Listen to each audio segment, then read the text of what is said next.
Hi friends, my name is Sandhya Dimbar. Today's video topic is life cycle of object in a Java. So first we are discuss about what is an object. An object is collection of data and actions.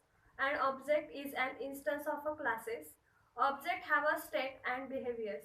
In the real world, we can find so many objects around us. For example, car, birds, humans, etc. All these objects have a state and behaviors. If we consider a car, then it have some data speed, light on, directions, etc and have some actions turn right, accelerate, turn a light on, etc. In in you compare a Java object with a real world object, both of the human similar characteristic. Java object also have a state and behaviors. A Java object state is stored in a field and behavior is shown via methods. Technically speaking, car, bird, and human are considered as a class in a Java. And then next point is a creating object using new keyword is the most common way. It is the most common way to create an object in a Java. Its syntax class name, then object name is equal to new class name, and then method and semicolon.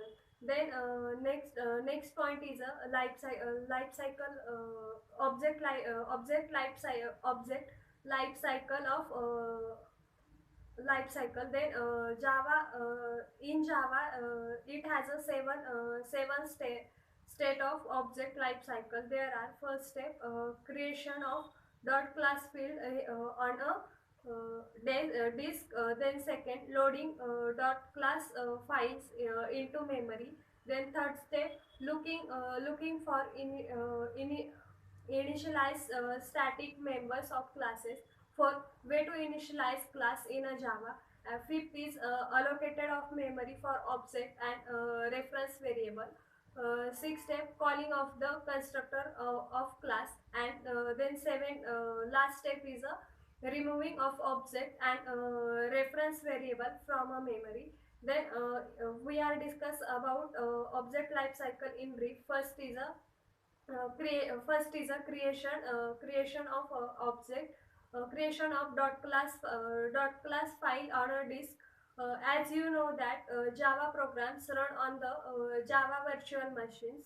When we compile the Java class, it is transformed into bytecode into the platform and machine code independent. The compiled classes are stored as the dot class file on the disk. Then second is a second step loading dot class file into memory.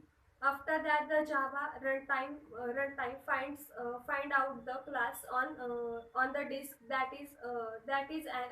is in the form of dot class file. Java class loader loaded that class into memory, and then Java runtime read it into the memory. Then third step is looking to initialize static member of classes. Now Java looks of the initialize static member of the class such as the static method. Fourth is a way to initialize class in Java.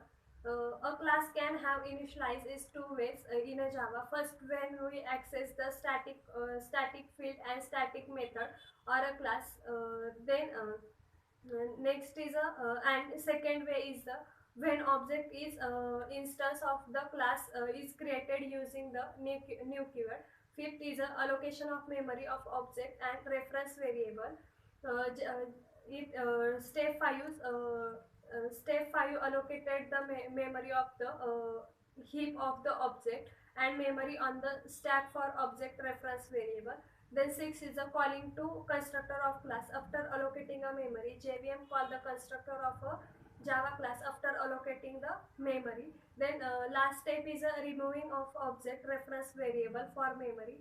When the accessing of fields and methods are completed, that the object and reference variable remove the memory by the JVM, at time object has died. It's all about the object life cycle in Java. Thank you.